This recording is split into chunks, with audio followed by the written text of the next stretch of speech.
Hey everyone. We're just going to let everybody get in. We'll give it a moment or two. We'll start in a bit of a different way today, for obvious reasons. But let's just let everybody filter their way in for a sec. Take a moment. Like I've said, charge your glasses. And we'll get this bit out of the way. So just give it a mo. Let's get people in. Back in a sec.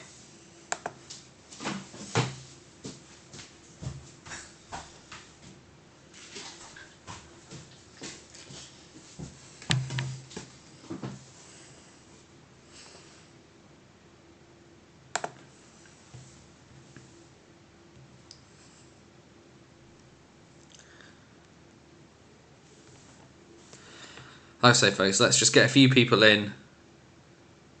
I'll say what I want to say, and then we'll get out of here and we'll get rocking and rolling because so much good stuff has happened, but we kind of need to focus on the other bit first. Just making sure as well all the links have gone out into all the places that they're supposed to have gone to, which it does appear that they have.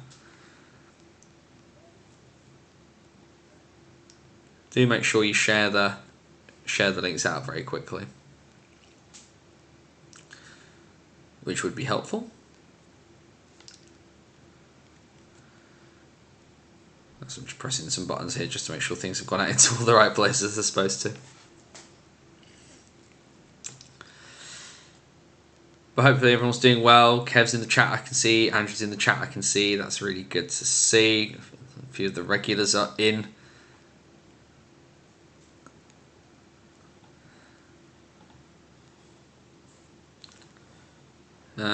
Quarter final just finished just in time. Not too bad.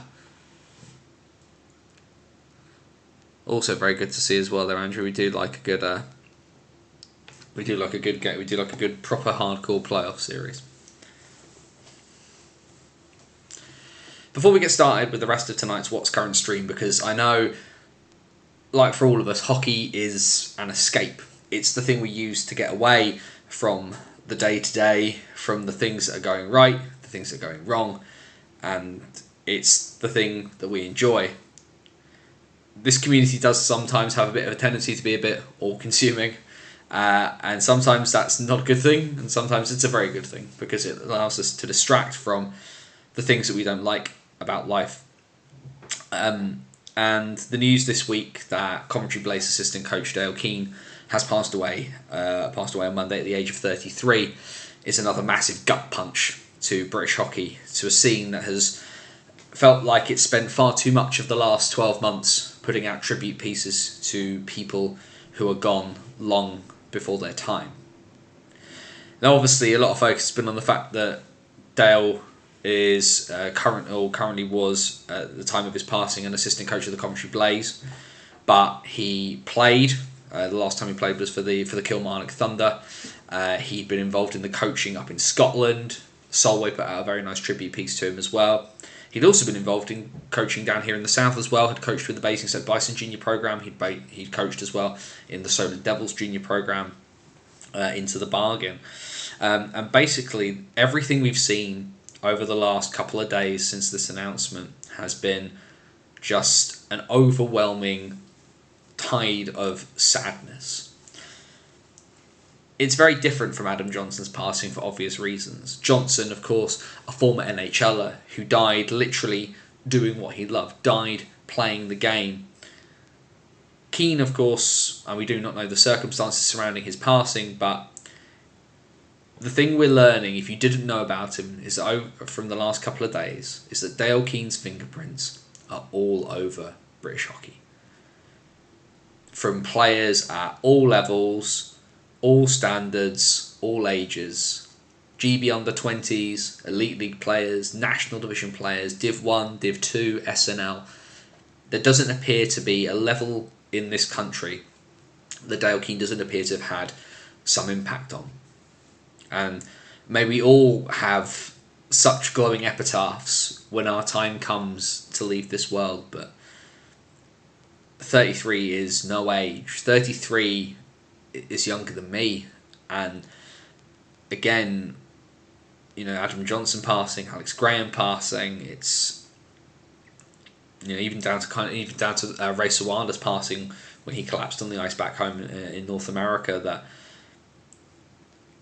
I spent the last couple of days just being really, really heavily reminded of just the finite nature of everything, this sport included, and boy do I know about the finite nature of hockey from the last 12 months. But if anything else has come out of the last 12 months for me, and if anything else has come out of the last couple of days, it's just the fact that there's so much good in so many people, in so many places across this sport, that as our community again kind of recovers from that gut punch, that we can eventually get back to that point where we can breathe in and can move forward. And it's hard for a lot of people, and I can only send all of my thoughts, especially to the folk in Coventry tonight. I know obviously it's hit everybody at the Blaze incredibly hard. And Blaze are an organisation I have a lot of respect for. Certainly I would count Stuart Coles amongst my best friends, let alone hockey related, but outside of that too. But again, we find ourselves just in this horrible position of just another good person gone. And all I can ever think of in these situations, and however you comfort yourselves in these times, may be the same as mine and it may be different, but the other really big thing is boy did Dayle King love hockey. Like, to the nth degree. And the only thing I can think of to do in circumstances like this, when you see people who put time and energy and passion into something, is not to stop, but to take what they gave us and push forward. To make it better. To hold up their legacy and drive it forward. Let's do right by the kids. Let's do right by the guys and the gals. Let's do right by our junior teams. Let's do right by our national teams. And just make this the best we possibly can. And so, I asked you all to make sure that you had your glasses charged. And because I'm off work now for a few days, I can have a beer on a Wednesday night. So, to Keeno, rest well, sir. And thank you for all.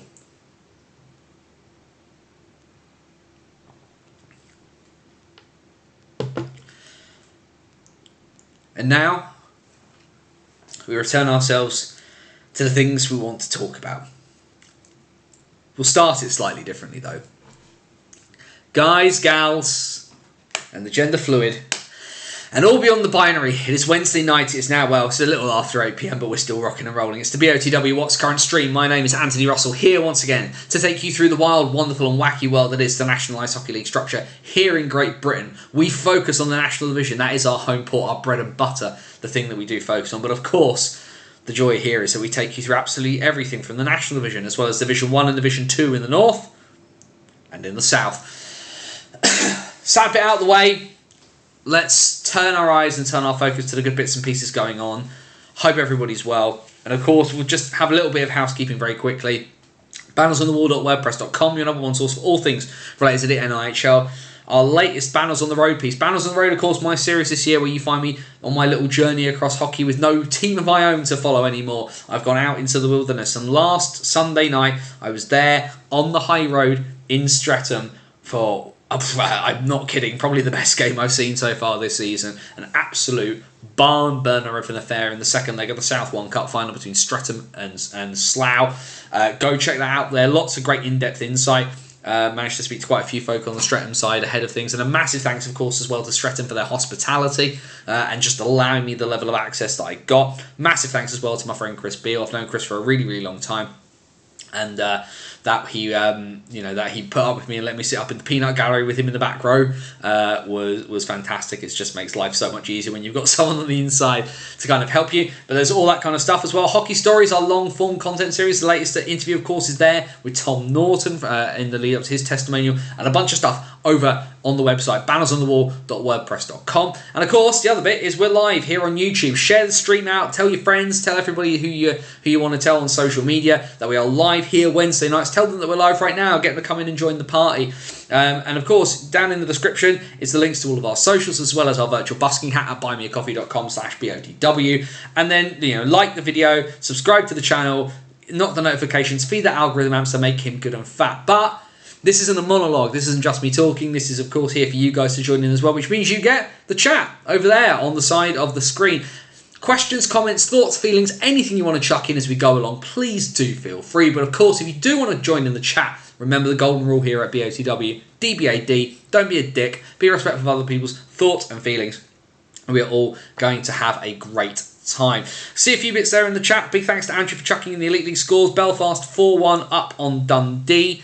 4-1 Dundee there. Matt McLeod, Ben Lake, Charles Brown and David Goodwin for the Giants. Spencer Nass for the Stars at the moment. Graham, good to see you, buddy. Graham Hamilton, a man who, given his connections, I'm sure is a very, very happy boy this week. We, of course, will get on to what happened in the North One Cup in due course. Andy there in the chat, you all, well, well, we're definitely, certainly that cup final is a little bit of a way away, but hopefully, it'll be, we'll be there sooner rather than later. Only a month away until Milton Keynes and Hull meet in the National Cup final. Kev is committing war crimes in the chat, so it's all well and good.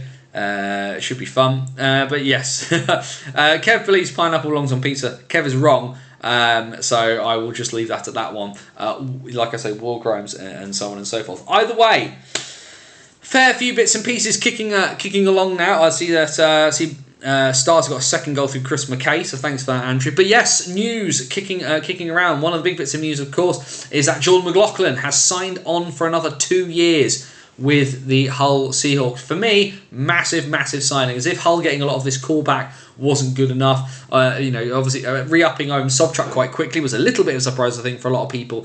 But the return of Bobby Chamberlain, the return of Zach Balmer, and now the return of Jordan McLaughlin, who for me, I think has the potential to surpass surpass Rennie Marr and Sam Gospel. Those guys are edging towards the end of their career. Jordan's still very much at the beginning. So there's a lot of good stuff kind of going on there with him.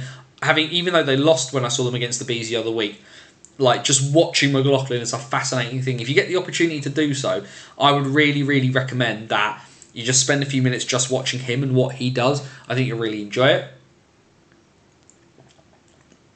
For those interested, Ghost Ship. They don't sponsor me. If you'd like to sponsor me, then I wouldn't say no. Even though I'll take a bit of sponsorship from beer or drink. That sounds fine. But yes, obviously, not tons and tons of action across the whole of the NIHL structure, mostly because the focus this past weekend was on the cup finals in Division 1 and Division 2, in all divisions there. What we do have as well, though, is we did have a full raft of action from across the NIHL, though, of course, the news regarding Dayle Keene has, of course, sort of dominated the headlines. A lot of bits and pieces kind of put to one side. But looking at some of the more upbeat bits and pieces, Milton Keynes have announced they're bringing a cup final jersey. It's a little bit Tron-esque. I think is probably the best way to describe it. What I might try and do actually very quickly. Let's see if we just can't quickly. I know it's probably going to nuke the stream ever so slightly, but we'll try and get it to work.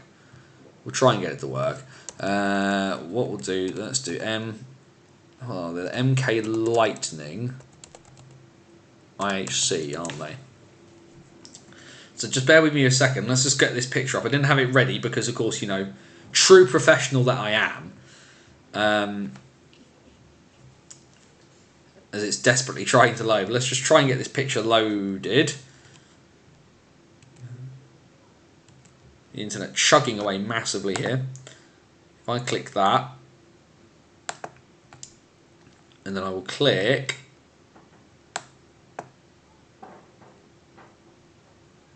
if I click that one,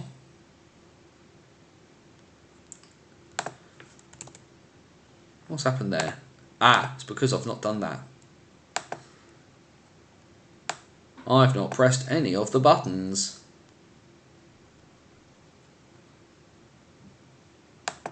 What's it trying to do there? It's lost itself a bit there. I'm trying to press the button. It doesn't seem to want to work. Interesting. There we go. The wonders of technology going wrong for me, literally as I'm pointing out there. So there we go. We can kind of see it there. If you've not seen it already on the Twitter, this is going to be the MK Cup final jersey. I'm not massively sold on that design. I can see that Jamie stuck in the chat that it's a bit of an homage to the 2017 Cup Triumph, which is all well and good, you know, a little bit of nostalgia, powerful tool, no big issue there. I'm not a big fan of it myself. It looks a bit like a Solway jersey, if I'm 100% honest. So not really for me, but you know, I can kind of see what they're trying to achieve. Like I say, it's just not for me. I think is probably what I would say on that front. But yeah, either way, let's have a quick look at some bits and pieces, because like I say, we're already 20 minutes in. We've kind of done the bit that we needed to do, and we'll make sure that we cover all the action. We can have a good long talky portion. If I go to there, that should hopefully bring up the results from last weekend in the National Division. Blimey, it's nice to drink on a school night. There we go, just getting everything loaded up there. This is the one thing, you put one picture up from a live browser and it all goes sideways very, very quickly. Either way then, we of course go back to last Thursday night. We of course were live last Wednesday, and then one day later, Leeds, that big game in hand they had against Hull, and the Knights come out with that 3-1 win. A big win for Leeds in the context of it. Then followed it up on Saturday evening by battering Bristol around the head. An 8-0 win for the Knights. A shutout for Sam Gospel in that one. Crazy scores. It meant that Milton Keynes needed to do their level best to try and keep pace with them, and they gave the Seahawks their second defeat in 3 nights. A 5-2 win for MK in the Thunderdome over the Seahawks. Elsewhere on Saturday, the Steel Dogs, they fell 5-2 to the Phantoms at home, as the Dogs' playoff hopes look to be ever so slightly slipping away from that one. And then a very big game actually in the context of the playoffs. The Solway Sharks losing 5-3 at home to the Raiders. A huge win for Romford, especially having had to travel all that way on a Saturday night before their away game on Sunday. But a big win in the context of the playoffs. It really puts the Raiders in a really good solid spot to take one of those final playoff places. Not quite so good for the Telford Tigers, though. Their playoff status still technically, mathematically, under threat. They travelled to Swindon, and well, it was a much better game than the last time I saw these two sides play down at the Link Centre. But a win for Swindon, 5-4 the final score, and a bit of a knock on the head there for the Tigers as they look to try and push themselves away from the teams chasing behind them. Excuse me. Sunday the 25th, and a solid 4-point weekend for the Wildcats. They get a 2-0 win away in Slough against the Bees. You can always tell something's gone sideways, because usually there is a little preview clip that comes with the Bees tweets about their highlights, and because they didn't score, there wasn't one. Could have found a save somewhere, lads, I'm sure, to put in that one. But a big win for the Cats there as they look to solidify their place in the top 3. And then another big win, a 0-point weekend though for the Solway Sharks, but Hull get back to winning ways. They win by 5-4 against the Sharks at the world's most versatile arena. Leeds continue their good run. 3 wins in 3 nights. They put the Raiders to the sword by 5-2, which puts them in a very comfortable position. A bit of a tighter game for Peterborough. A lot of people wouldn't have put money on Bristol giving them quite so much of a challenge, but a 4-3 victory for the Phantoms against the Pitbulls. And then where did it go wrong again for the Milton Keynes Lightning? 2-1 up, heading inside the last 2 minutes, and they lose in Telford by 3-2. And I mean, apart from the fact I think most of us who have Twitter can hear Jamie McElroy ringing in their ears about this one. Talk about the wrong time to do that, and not only that, to lose in such a fashion as well. Just not anything you want to see if you're an MK fan. Of course, the introspection, the questions will be asked about this one, particularly where it comes to the league title. Of course, this becomes a very different conversation if Milton Keynes manage to pull the cup out of their back pocket when they take on Hull in a month's time. But certainly with the league, it does appear to be being slowly ripped away from their grasp on that one, and certainly a defeat like that in such a manner as that is a massive body blow for the Lightning. Anyway, then let's have a quick look at what's upcoming. We do have one game on Friday evening, Friday the 1st of March. That sees another round of the Ashes. The Peterborough Phantoms and the MK Lightning, they face off at 7:30 p.m. at Planet Ice Peterborough. We then go into Saturday, the 2nd of March, a nice full docket's worth of games. The Bees and the Wildcats go to battle again, this time in Swindon. Solway take on Leeds, not a feat anybody wants to have to do, especially for the Sharks, who really need the win in terms of their playoff lives. MK take on Telford, Hull take on the Raiders, and Bristol take on Sheffield in a battle of the bottom two.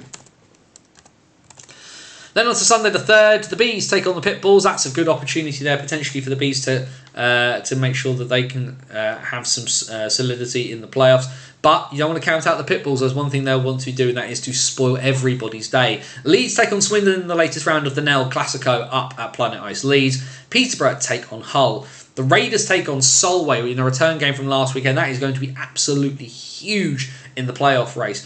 And then Telford take on the Sheffield Steel Dogs. Big thanks as always to Max van Mullen for the graphics on that one.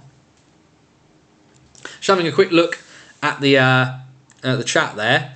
Yeah, Peter nearly threw away the game in the third period. Yes, you nearly did, Kev, but such is the nature of things. You can't beat them all. Karen, Scotty Mack is a god. Well, Scotty Mack's had a very good weekend, all things considered.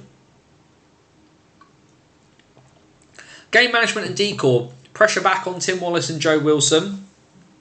Peterborough trying to avoid a Lightning Series sweep on Friday. I mean, you talk about the pressure being on Tim Wallace. I think the pressure has been on Tim Wallace all year, all things considered.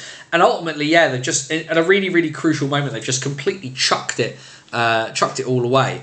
I've also just realised I've not done the National Division table, which is a real kick in the teeth there for me. I was done all my prep and then managed to completely scuff the last bit. So apologies on that one. We will more injuries for our D, which isn't good. Yes, I've heard there's another 2 injuries on Peterborough's D core at the moment. So I can't remember who. I know there's a fair few people out already, and now there's even more people out by the sounds of it. What I'll do very quickly. So apologies, I haven't got it on the screen, but we'll just have a very quick look at the National League table. Of course, though, like I said, the big news there, the Leeds Knights now, well, they've got a game in hand on MK, and they have an 8-point advantage at the top of the table. You have to feel that the title is ever so slowly creeping back towards Leeds. The magic number, so Leeds are on 75 points, MK are on 67. The magic number for the Leeds Knights at the moment currently stands at 88. MK can reach a maximum of 87 points. Swindon are in third, 62 points for 43 games, and the Wildcats are officially qualified for the National Division playoffs as a result. Hull, 53 from 44. Peterborough, 51 from 44.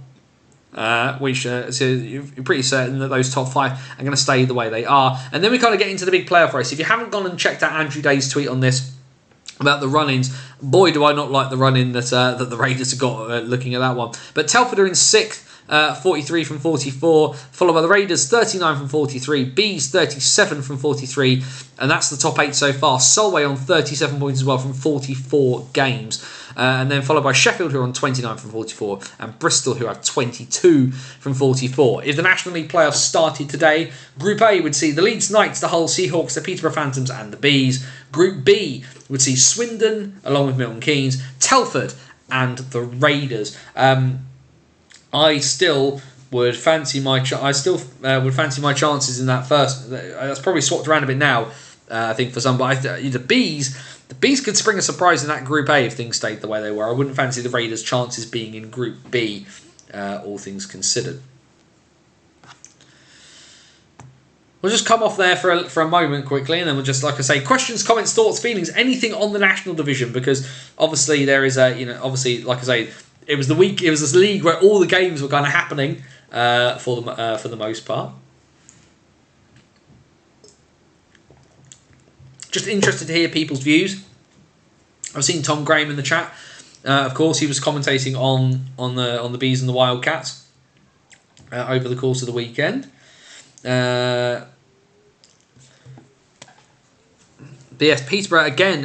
Peterborough getting more and more injuries as we get towards the end of the season. Of course, you remember last year where they had a period where they couldn't start. Ryan Bainborough was out, John Marr was out. They were using Tyler Delabertouche, and they called in Callum Hepburn, and who was it? Did they call him? I think they called him Brett Massey as well at one point to help them out towards the back end of the playoffs.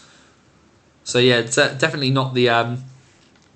Definitely not the time, but always. I mean, everybody's always a little banged up, but Peterborough seem to get injuries in just like massive blocks. I think is probably the the only way to describe it. Evening all, Raiders marching on to Coventry. Hey, I admire that optimism, Colin. I can totally go with that level's worth of optimism. We saw last year, of course, as well, that the Raiders, were spinning their wheels in sixth place for so long. And then hit the weekend, hit the quarterfinals, knocked out Peterborough, and then hit the weekend and just made a massive surprise of everybody. Brad Barring out for 5 weeks. That should see him back in time for the post-season. So that's not terrible. Bees versus Wildcats game was not good. Job done for Swindon with 14 cases, but very poor from the Bees. An opportunity missed for them in the playoff race. I mean, I'm sorry it wasn't the best of games. I mean, certainly you and I were both there for because you were commentating with Joe on the Hull game as well, and you and I both were chatting after that game, and we were we both spent the first 40 minutes I think scratching our heads between you, me, and Joe. So it was what it was on that one. The new name for the National League potentially was Steve Nell and John Neville as directors. So let's have a chat about that one very briefly, because of course that's all been chatted about in the last week. Is that Companies House is a wonderful thing, and people have noticed the Premier Ice Hockey League as a legal entity that has 2 directors. John Neville, of course, of Planet Ice, the director responsible for the Bison and Planet Ice's various hockey bits and pieces, and Steve Nell, who is Steve Nell. In terms of what's happening with that, the short answer is that that's not new. That's not something that's cropped up in the last couple of weeks. It's not a magic thing that kind of appeared out of nowhere. The short answer is that we knew last summer that the National Division was looking at the possibility of breaking away from what was then the EIHA, what is now England Ice Hockey. If you're going to do that, you need to make sure that you have everything in place. The one thing that the National Division teams, particularly as well when you take into account business people like Planet Ice, or certainly John Neville as an individual, however heavily involved, someone like Steve Nell were heavily involved. They weren't going to announce they were going to do it and then start setting everything up from there. They were going to have everything set up, ready to go. Now, is it set in stone that the National Division is stepping away? At the moment, I do not have confirmation of that, so I'm not reporting it. It has been discussed. It has 100% been discussed, and been discussed at quite great length. And the Planet Ice press release that came out last year in the wake of the Steel Dogs debacle was accurate. Those discussions have been had. Now, could that company be the start of something? Could it be a placeholder? Could it literally just be somewhere for them to chuck that 50 grand that Tony Smith gave them? Who knows at this point? But certainly I think if they call it that, I'm not certain they would call it the Premier Ice Hockey League in the immediacy, mostly because, hey, do you remember the last time they tried to launch the Premier Ice Hockey League after MK and Guildford left the EPL and that collapsed? I don't know whether they wouldn't keep the name National Division, all things considered, just because it's got a little bit of brand recognition within the space. But then again, maybe if they're stepping away, they want to remove the sort of the NIHL kind of associations, as it were, and kind of have everything completely brand new. There's still a lot up in the air, still a lot of moving pieces, but the discussions are being had in the background. Of that, we are absolutely sure. But the idea that this was some sort of brand new thing is not. It's not. It's been there for quite a while. The other interesting thing on Companies House that's been talked about in the last week is the fact that there has been another share added to the operating company of the Elite League, and a lot of people are wondering where that has gone. No one's set in stone yet. A lot of people keep saying Dublin, which there's no ice rink in Dublin, but clearly something happening there for the company to issue another share. However, whatever paper thin value that may hold, it's certainly very interesting and something we should definitely keep an eye on as to what happens. Because, of course, particularly if the national division steps away from the from EIH into its own entity, the potential for clubs to move up or down, however you want to put it, becomes a little bit easier, because some of the due diligence would only need to be done kind of in-house rather than having to go through all of England ice hockey's procedures and bits and pieces and foibles that come with that, and the egos you have to beat out of the way. Of course, we've seen as well the EIH AGM is going to happen in July. As I said to somebody earlier, I think it was Joe Scutts I said it to earlier, the the next game of Stuck in the Mud. Have to say, Swindon played a pragmatic style. We expected more from the Bees, especially having seen them against Hull. I mean, if you turn up with 14 skaters, I think that would, obviously that would probably explain the pragmatism there. But I think sometimes as well, particularly when Swindon play like that, excuse me, the one thing, Tom, because I think the thing with Swindon is that Aaron Nell's general style of playing is quite well known, and it's really easy to do that. But actually, it sounds really silly. When Swindon kind of close down on themselves and kind of make things a bit more tight and a bit less expansive and speedy than they usually are, it can be quite hard to do, because you don't know what you're getting yourself into. Like, is it a trap? Is Admiral Akbar about to start shouting from the sidelines? So, I can get why they'd have struggled with it, because if you go in expecting one thing and you don't get what you're expecting, it can be a massive, it can be massively disconcerting. And also, actually, as well, the one thing that probably Swindon have not had the credit for, and it kind of comes to the context. Defences across the National Division are not its strongest suit, all things considered. But the fact that Swindon, despite the fact they have two forwards playing on D, have actually managed to have a relatively solid, stable defensive unit most of the year, means that actually the one thing they've probably not been credited for is just within context how good defensively Swindon are compared to the other teams. Like I said, it's a weakness for every team across the league, but Swindon are better than I think we thought they were going to be. And like I said, that's even with Bebris, who's a forward on D, and Luke Johnson, who's a forward on D. So I think it's I can kind of get why the Bees would have struggled with that in that sense. Extra share going to the Nottingham Lions. Thank you, Mr. Gadsby. From a business standpoint, how many teams could go NIHL to Elite, asks Rod Hullaby. I think Kev's answered you there in the chat, really, Rod, which is MK and Leeds financially. There is an argument, I think, that if they wanted to, Swindon could make it work. But I don't think Swindon want it. And I think it would potentially stretch Swindon a little bit too thin, especially in the immediacy after everything that happened earlier this year with the rink and the flooding and everything like that. But a couple of years down the line, there could potentially be a discussion had, but I don't think Wildcats fans would actually want it. In the same way, I don't really think MK fans wanted to go to the Elite League when they went to the Elite League as well. I mean, aside from the fact their ownership when they went to the Elite League was crap, and there's no other word to describe that. But I certainly, from a financial standpoint, MK in their current form could do it, but I don't think they want to. Leeds is a different kettle of fish, I think. There's potential there, more potential there for Leeds than anybody else. I think the link is just too small to make EIH to make Elite League hockey work. I don't know. I figure if you can kind of get away with it in Guildford, you might be able to get away with it at the link, to be honest. MK 100% no due to housing costs, which is one of the things people say about Streatham stepping up into the National Division, and we'll get onto Streatham in a moment. But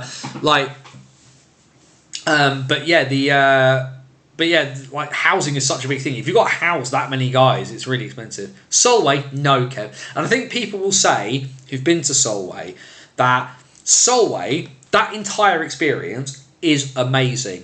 The pad's the same size as Slough. Really small neutral zone, really big end zones. And actually the pad, I just don't think is big enough, really. And I don't think the facility is big enough. There's no seats. No seats down one side. There's just got the benches and bits and pieces. It's just not big enough, I don't think, at the moment. Solway, and also the thing that people forget about sometimes about Solway. Solway is part of a ice complex. You've got the curling rinks and bits and pieces of that in there. There isn't really anywhere they could expand that building either. So Solway to the Elite League, I think, is a complete non-starter. The National Division, aside from, is where they should be right now. They should have been there a couple of years ago, arguably, but certainly the new ownership under John, under Dave, and under Phil has got them in a position where they should be. And actually, and I know a few people in the chat have been up to Dumfries this season, myself included, and just the stuff they're doing there to just make this a product that can really benefit and can do well. But yeah, if Solway would drastically need to expand their facility, and the only place they're going to be able to kind of expand is into the football stadium, and you can make jokes about Queen of the South all you like, but yeah, not quite. Someone told me we had a similar rink to Manchester if we had seating all the way around. So who knows? But I feel one would rather 2-tier over ER. Yeah, I mean, I get that, Casey. I can kind of understand that. Right. Either way, we've got some other bits and pieces that we need to look at from around the NIHL. So we'll move our way onwards, and we'll start to look around the rest of the NIHL, because like I say, it was cup final weekend. A few extra fixtures did take place, of course, as well, as we can see in North. If we look into North 1, I mean, aside from the bonkers scores anyway, but Widnes losing 9-3 at home to the Sheffield Scimitars. Certainly, if Mr. Gadsby's still in the chat, he will not be enjoying that result at all. But a massive, massive win for Sheffield. They've been they were on the outside looking in terms of the playoff picture in North 1. So this is certainly a result that will not make Widnes very happy. It certainly won't make Nottingham very happy either. But a huge, huge result for the Lions. And then there's probably the biggest surprise of the entire weekend, which is the absolute annihilation job done by the Blackburn Hawks. Look at that, a 13-4 win on Saturday at home. And then not just that, winning 8-2 in Billingham in the second leg. Blackburn win the North 1 Cup by an aggregate score of 21-6. Billingham went into this weekend having not lost since October. Talk about a bad weekend if you're the Stars. The talk was, and the feeling was, that Billingham was starting to wander. We were going to head towards Coventry, and we'd be having conversations about literally two sides going for the Grand Slam at the same time. That is all out the window. Dominic Osmond and the Hawks have given the Stars an absolute monumental kicking, and the other person who'll be licking his lips and rubbing his hands at that one is Ben Painter, because having not played Billingham, now he knows that they are definitely fallible going into that one. Now, the large majority of probability means that realistically Billingham are going to win the North 1 title, and across the entire league season, I don't think anybody's going to argue that. I mean, yeah, Graham Hamilton's there, stuck it there in the chat. One word: pumped, and they absolutely have been. They have been pumped up so high that the balloon is flying around the world like it's Richard Branson. But Billingham now have kind of had to take a really, really long, hard look in the mirror, because they barely conceded 20 goals in the last 2 months, and they've conceded 20-something goals in a weekend. This is a massive, massive gut check for the Stars in terms of what they do, because they can either press on, or they can or this will either be like the complete capitulation moment, or this is them getting up off the canvas and making a statement, because they've now got to go into the playoffs. And yes, admittedly, they're probably going to be playing one of either Sheffield or Nottingham in that sort of sense. Billingham's chance of not making the playoff weekend is relatively low. But the thing is now is that Solihull have seen it. Blackburn have done it. Hull on the road. Make your own jokes there. But but Whitley, the gap in the armour is now there. And this is a massive, massive result in the context of North 1, because it means that, yes, Billingham may be heading to Coventry, but will they be heading there with just the one trophy in their pocket? Could somebody pick off the Stars? And could North 1, that has been so dominated by Solway for the last couple of years, could we see 3 trophies in 3 different hands? And could Billingham end up as National Division 1 champions, but with only the league, without the cup and the playoffs in their back pocket either? Could be really, really interesting. There's some fascinating stuff happening in the North right now as a result. 1300 in Blackburn on Saturday. The rumours about Blackburn going to the National League could start up again. I'm sure they probably will. It's been coming all season for the Hawks. We've had bad luck with season with injuries, and to be fair, the Stars have been due a bad spell. We had 1,201 in on Saturday, and I can confirm they won't step up to the National, at least not in the near future. I saw somebody say something ridiculous on Twitter that there was talk of a return of the Manchester Phoenix, and I had to stop myself from laughing. Makes you wonder if the wrong team is facing Streatham in Coventry. I mean, that's the nature of the game, though, Casey, is that the nature of the game there is that the league champion takes that spot in that game, not the playoff winner, and so that's how that end up works. I think that kind of answers Colin's question here. Can you clear something up for me? I've heard Streatham off the Coventry. Is it not the winners of the playoffs that go to Coventry for the Sunday game rather than the league winner? No, Colin, it is the league winners of the respective Division 1 leagues that makes that final game. It technically counts as a league game as a result, which is why last year Malik Martelli was allowed to play for Streatham in the final because he'd not played in the playoffs, so he would have been ineligible for a playoff game. But where it is league, where it technically constitutes league play, because you have a league north team and the south team, and because it is dependent on the league winners, Martelli had actually iced in just about enough games to qualify himself to play in it, so he played in it. It didn't help them, of course, though, as we saw last year. Also, we have two of the best forwards in the league in Adam Barnes and Jacob Lutwich. Yeah, I mean, certainly Adam Barnes. I mean, everybody kind of understands why Adam Barnes has not played National Division hockey this year. we don't need to go into that too heavily. But the fact he was icing last time. I mean, certainly one of the. I think it was. I can't remember who it was from Billingham, but basically they said to me the two reasons why the Stars lost were they didn't travel they travelled light, and Adam Barnes decided he wanted to make it the Adam Barnes show. So we kind of went from there. Either way, though, we should have a look at the upcoming fixtures this weekend in North 1 as well. And Blackburn, fresh off the title, the first bit of silverware in the North has gone to the Hawks, and they look to follow up by having a cheerful Saturday as they take on the Widnes Wild at home, who will be looking to rebound from their tonking they got from the Sheffield Scimitars. A much more fuller docket on Sunday. Billingham look to rebound as they take on Deeside at 5:30 up at the Forum. Live on the YouTube channel of the Nottingham Lions, the Lions will take on the Hull Jets. Now we know Hull don't travel well.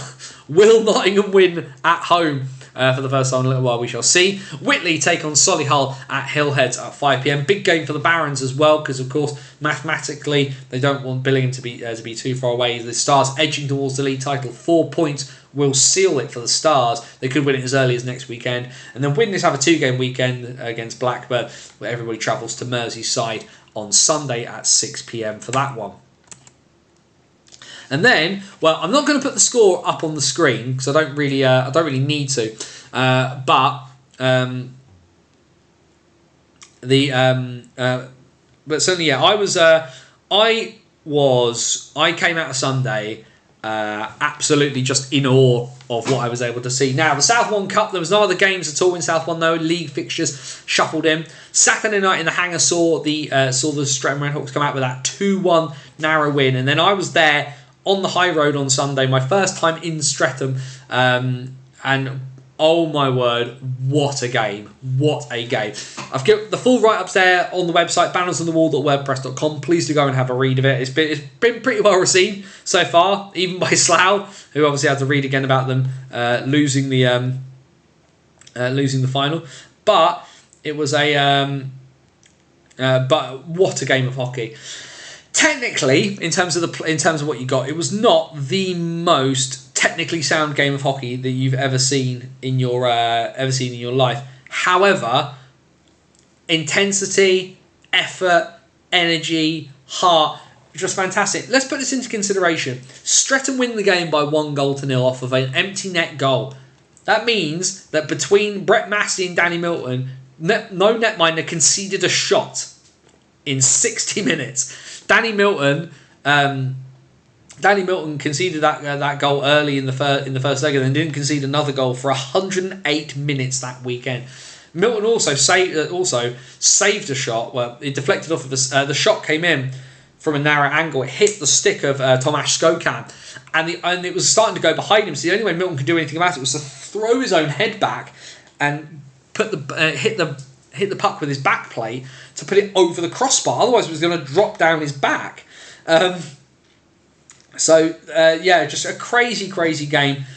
You can see the deficiencies in both sides as well. You can see where both sides were beatable, and it was a little bit of a case of each team kind of cancelling each other out. Yeah, but there was no kind of pretense. No side had gone out to nullify the other's game, because at this point Streatham and Slough have played each other so many times it's almost pointless to try. So both teams were just kind of going hammer and tongs on it. Streatham, of course, quite a few injuries. Michael Farn called in last week by Ben Painter to come and help out because they're so short on D. They've got so many guys out. And then the big issue, of course, then for Slough on the Sunday was Jack Goodchild. He picked up an injury on Saturday night, did not play Sunday. And, I mean, Slough did miss him as a result, I think. But ultimately, just an absolutely superb 60 minutes worth of hockey. I say it enough. Like, the talent is there, and there's so much good stuff happening. And it always, like I've said for ages, it always irks me when people sort of say, it's just not entertaining. Like, I'm an Elite League fan, it's just not entertaining. So much rubbish. It's such a bad argument as well, because I've watched Elite League games this year that did not have half the passion and energy that did. And yeah, it's a cup final. I get it. Everybody's up for a cup final. But that doesn't detract from the fact that, like I say, it might be the most entertaining game I've watched so far this season. And it was nice to kind of be able to... It was odd in a way as well, because not being my team and seeing somebody win, there's always that little bit of detachment. Like, it's different at Coventry because you go knowing with that kind of thing, but to be there around everybody else kind of celebrating as well. But dearie me, this Slough Jets team, this Slough Jets core, if Lucas Smittle can keep this team together, like Streatham are an ageing side. They've got youngsters coming through, don't get me wrong. Harvey Briggs, Preston Toombs. There's youngsters coming. But Slough are young now.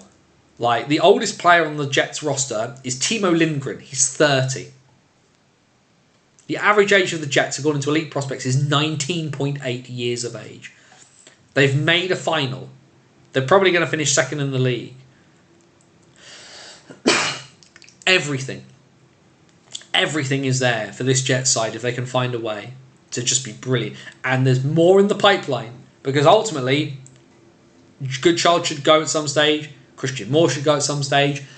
I venture Seb Moore could probably do with another year of Div 1, but his ceiling is well above Division 1.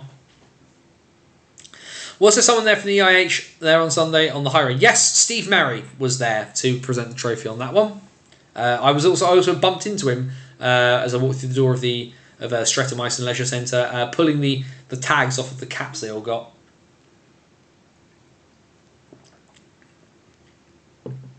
But what a game. What a game of hockey. If you've not done Streatham, it's really interesting for folk who've gone to a lot of hockey, because Streatham, a lot of the audience is quite transient. A lot of folk who don't quite get some of the etiquette, but a lot of really, really good old school fans as well. And if nothing else, you can take your own food in. Even to the point, as I said, I was sat with Chris Beale, who does a lot of the social media for Streatham on match nights. He's done a bit of commentary here and there as well.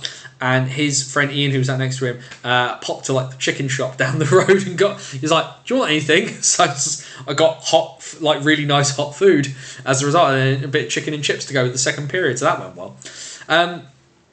Either way, in terms of the rest of South 1, he says, making sure he's got the right graphic up. He does.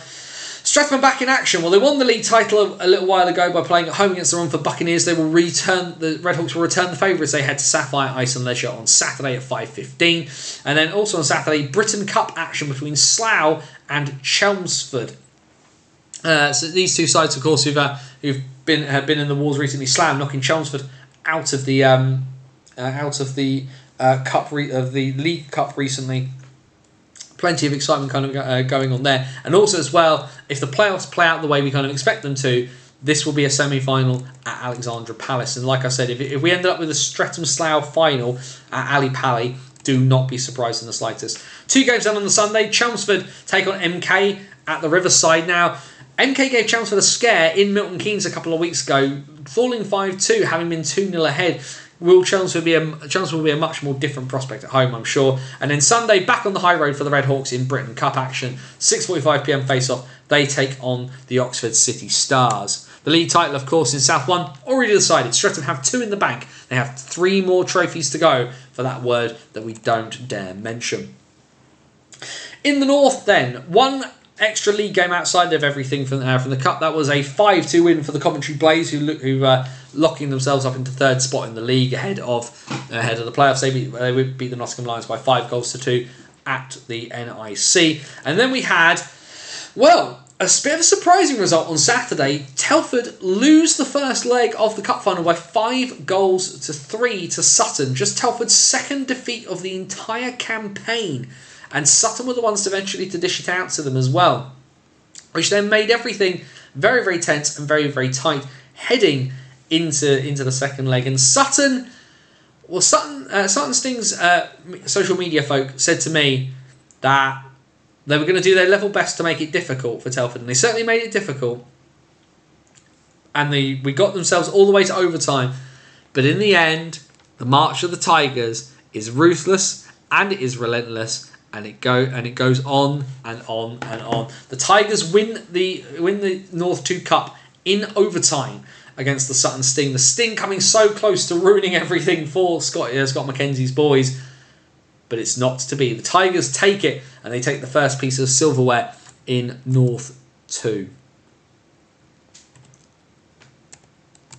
Which means then we've got some fixtures this weekend, because the league title is not 100% decided, but it could be by Sunday night. Saturday then, in the Sky Dome, the Coventry Blaze take on the Bradford Bulldogs at 7pm, and the Telford Tigers take on the Sutton Sting. These two sides are going to be sick of each other by the end of the season, that's for sure. Sunday then, Altrincham take on Kingston. Kingston still looking to wrap up their place in the playoffs. Bradford then return home on Sunday. They take on the Billingham Buccaneers, and the Coventry Blaze take on Telford in Coventry on Sunday at 6:30. Coventry, who've beaten Telford before in the Sky Dome. Because the really big thing, I haven't put down the entire table, but I've put up the most important part of it in some ways, because as you can see, Telford on 52 points from 27 games, Sutton on 43 from 26. Sutton's maximum is 55, meaning that a 4-point weekend for the Telford Tigers would see them win the North 2 division in Coventry in the Sky Dome on Sunday,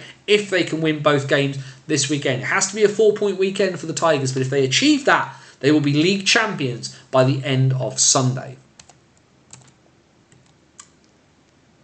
And then into South 2, and I know at least one person in the chat was there on Saturday at Alexandra Palace for the one-game shootout. Now, why was the South 2 final a one-legged affair as opposed to a two-legged affair like it was anywhere else? Very simply put, ice time.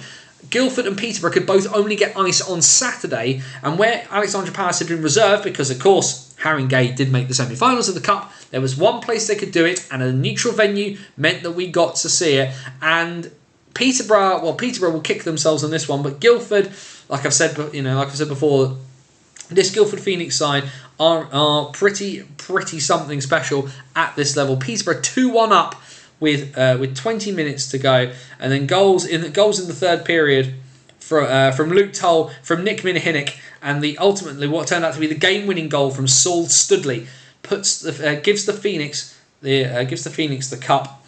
A late power play goal from the Peterborough Phantoms made it a bit tense and a bit tight with a few moments to go. But the Phoenix, who again could be on for another potential big word that we don't like to talk about, but they've certainly got the first piece of the puzzle in their pocket, and we could be heading ever closer towards another one. And then you've probably seen that one there in terms of the other score, and I have to confess, I'd missed it.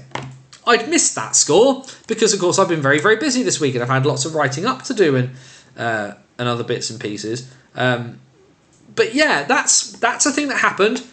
Chelmsford 10, Lee Valley 11 after overtime.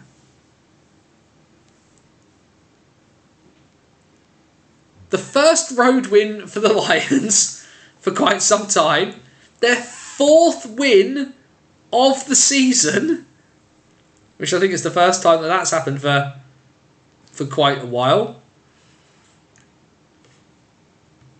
I mean, pretty crazy. Just having a look at this, just having a look at the stuff from the Lions on this one. 6 goals for Matt Ganas, their Canadian import. Goals as well for Taj Allen, Josh Hudak, Simon Jones, Matt Hamilton and Joe Miller. No word as to who actually scored the OT winner in that one. But, I mean, I don't know, there's not much you can say to that. How mad would you be if you're the Chelmsford Warriors to score 10 and not win? Like, that is pretty crazy stuff, all in all. Certainly as well, like I say, because there's not been much in the way of league action. I didn't do a graphic for the league table, but I will very quickly pull up South 2 on my phone just so we can check.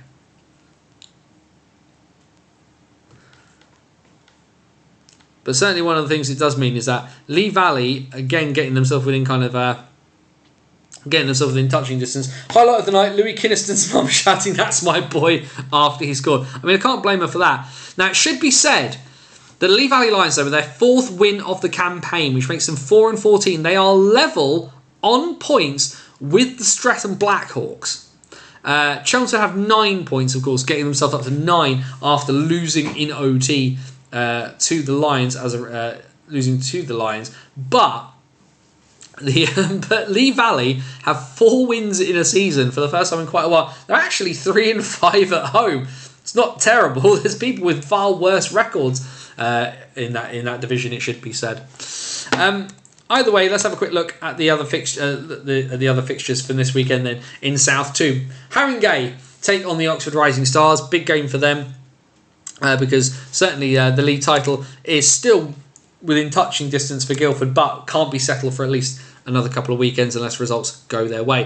Haringey versus Oxford then at 5:30 p.m. at Alexandra Palace, 5:40 p.m. in Gillingham for the Invicta Mustangs against the Guildford Phoenix, 5 p.m. face-off in Gosport for the Solent Junior Devils and the Streatham Blackhawks. The Solent Devils, of course, chasing the Rising Stars for that final playoff spot at the moment. Sunday, the Cardiff Fire take on the Haringey Huskies. The Lee Valley Lions take on the Bristol Pitbulls. Could they get a 5th win this season? Oxford Rising Stars take on the Invicta Mustangs at 6:15 Oxpens. And it's a double home weekend for the Junior Devils. They take on the Chelmsford Warriors at 5 p.m. on Sunday in Gosport. A big weekend for Harry Cloutman's side. A 4-point weekend for them would do a massive amount towards pushing them into that final playoff spot.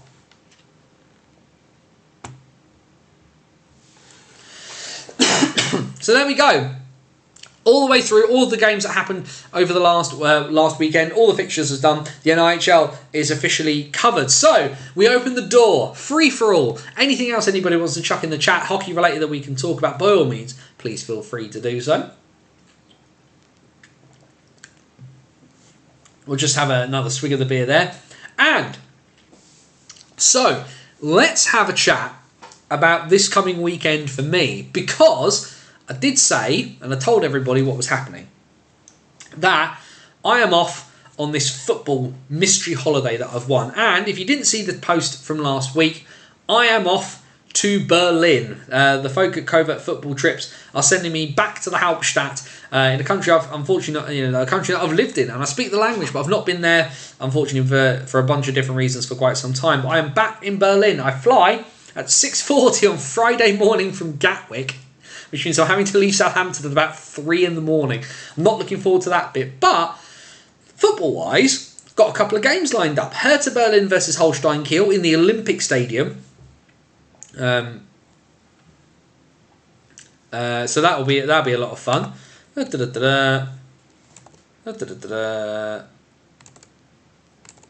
Oh, Ollie, of course, you're right. I can't count. Hooray! Ollie's actually made a very good point there. If we won on Saturday, 54, Sutton can only get 53, we'd win the league title at Saturday at home. Ollie can count and I can't. Thank you, Ollie. Much obliged for that one. Always admit when you're wrong, folks, especially if you can't do maths very well. So Hertha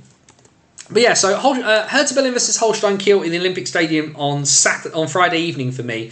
And then 1 o'clock on Saturday, I am in Babelsberg in the Regionalliga Nordost for Babelsberg versus Dynamo Berlin, the 10-time champions of a dead country.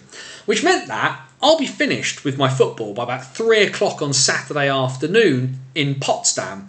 And I fly back home at 7:20 on Sunday morning. So, what else am I going to do? That's right, I found hockey to watch, or at least I thought I was going to find hockey to watch, and then I looked at the fixtures. And the Eisbären Berlin are not in town. They have 2 away games that weekend. So, the search began, and eventually we found out what's better than watching a hockey game. Playoff hockey. That's right. I'm going back literally to the level at which I started my hockey journey. I head to the Regionalliga Ost on Saturday evening at the Erika Hess Eisstadion in Berlin. Fast Berlin versus the Eislöwen Dresden Juniors on Saturday night in Berlin. That is going to be my hockey fix. Originally, I thought I might have ended up in the Landesliga, the 5th division of German hockey, but fortunately, the playoffs have worked out very, very well. Fast are at home. They are on a direct tube line up through the middle of Berlin from where I'm staying. So I'm going to go watch hockey, drink some beer, go to bed, and then wake up at stupid o'clock in the morning again to get home. But yeah, massive, really, really excited for that one. €9 to watch playoff hockey, of what should be a half decent standard as well. Be good fun, and it'll be good to go. I've only ever watched the Eisbären in Berlin itself, so being able to watch one of the other multitude of Berlin teams is going to be really, really interesting. Seeing the Dresdner Eislöwen juniors is going to be really, really fun as well. Seeing some potential up and coming youngsters who are going to work their way through to playing DEL2. Fast, from my understanding though, have been pretty dominant in this league looking back at the results, and last weekend they won their final game of the regular season by 15-0 against the team that was at the bottom.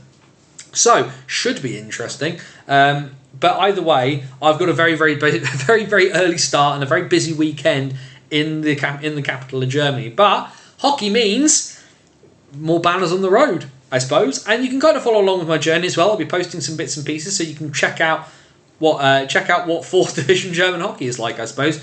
But you all know me. If there's a puck and there's some guys whacking it around, I'll go and watch it. Makes no difference to me either way. But massive thanks to Wally there for, what an arse I've just made of myself there on that one by not being able to count properly. But c'est la vie. We live, we learn. In my case, I'll learn to count. That'll probably be a really good idea. A good week for the Caps until last night in Detroit. Yep, that was an absolute shocker. 8-3. I think that pretty much means the end of the Caps in terms of them being buyers at the deadline. I think they're probably going to head towards selling mode now, unfortunately. Which is frustrating because the Caps have kind of sort of wobbled on the bubble a little bit, but I think that's kind of made the decision for them on that front. Well, just have a quick look. Any other news coming through?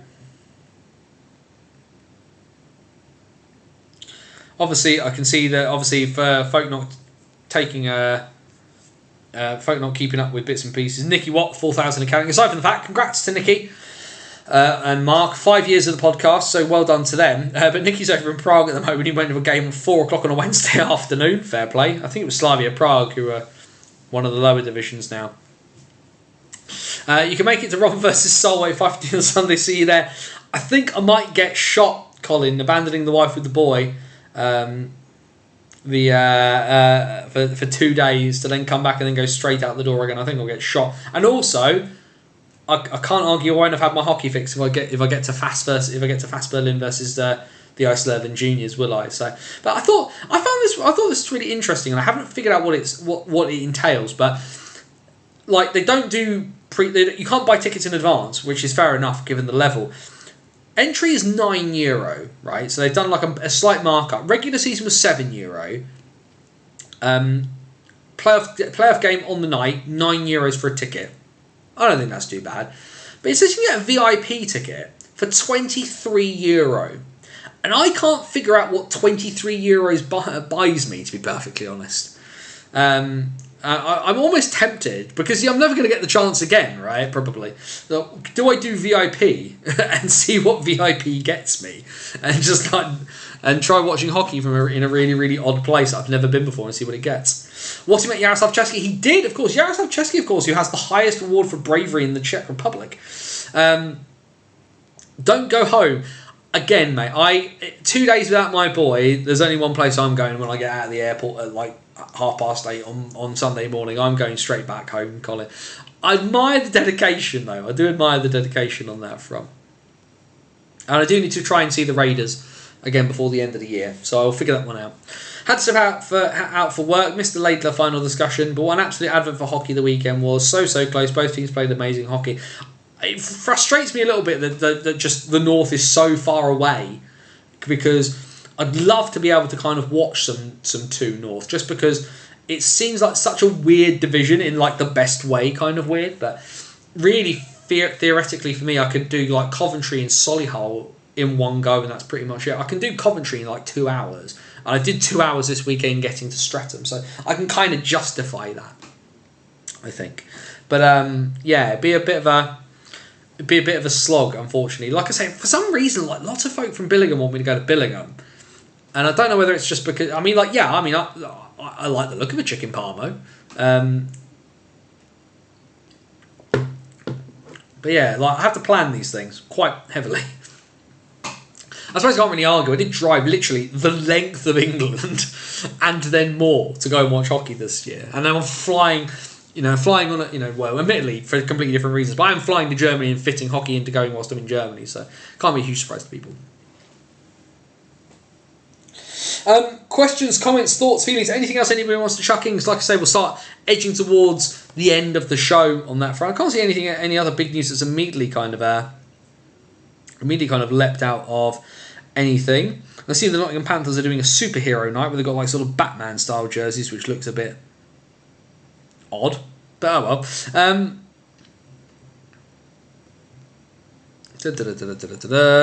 Yeah, not much else in the way of news immediately leaping out. I can see Guildford have signed a chap called Nicholas Ouellette. Must have signed him just before the deadline on that one, which is a bit interesting, but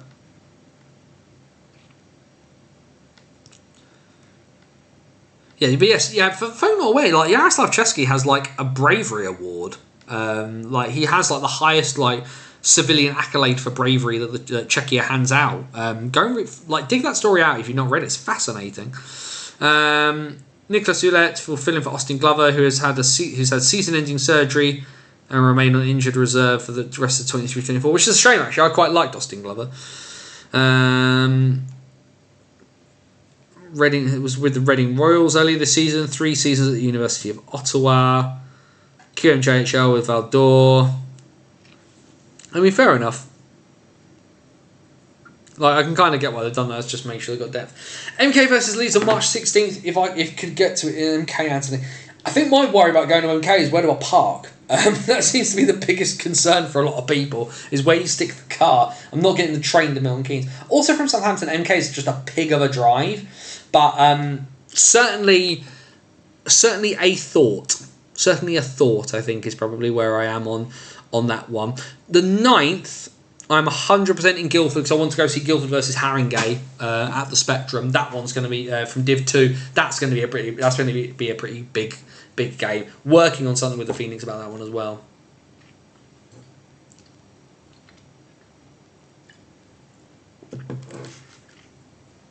So there we go, folks. I will say last call for all bits and pieces. Last call before we head out for the evening on that one. Any last bits and pieces anybody wants to kind of chuck in?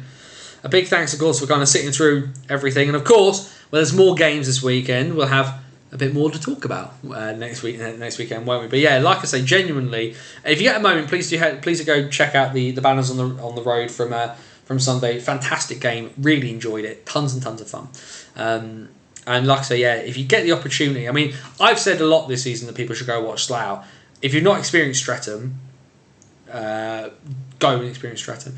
Belfast with the 6-2 win, so thanks for Andrew for the score there. Anthony West Park, Anthony, plenty of spaces around the rink. I'll see how that one goes, Jamie, but I'll let you know on that one. The issue with MK as well would be a face-off time on a Saturday night because just the distance and kind of getting home. Enjoy the trip, safe travels. Cheers, Tom. I will. yeah, the big plan is trying to find anything I can take back for the boys as a present. Now, apparently, the KaDeWe, the Kaufhaus Westens, the big department store, has a Pokemon-specific section in it. So that's one of my jobs on Friday, is to go hunt down that place. Because if I can find something for my boy that's Pokemon-related from Berlin, I'll probably go down very well. And then for the wife, chocolate or cheese will probably put me in a good book. So we'll figure that one out as well. But yeah, should be a lot of fun. Oh, and a magnet. I need to get a magnet as well from somewhere and try and pick up some, little souvenirs. But I've only got hand luggage. This is the problem. I can't take too much because I need space to put anything in to then take it back. But I'm planning on travelling quite light, so it should hopefully be okay. Because the weather's meant to be like sunny but not warm. So I have my coat and I have a hoodie and one coat, one hoodie, one pair of jeans, and just a load of t-shirts and underwear. I think is probably how we're going to have to roll this trip.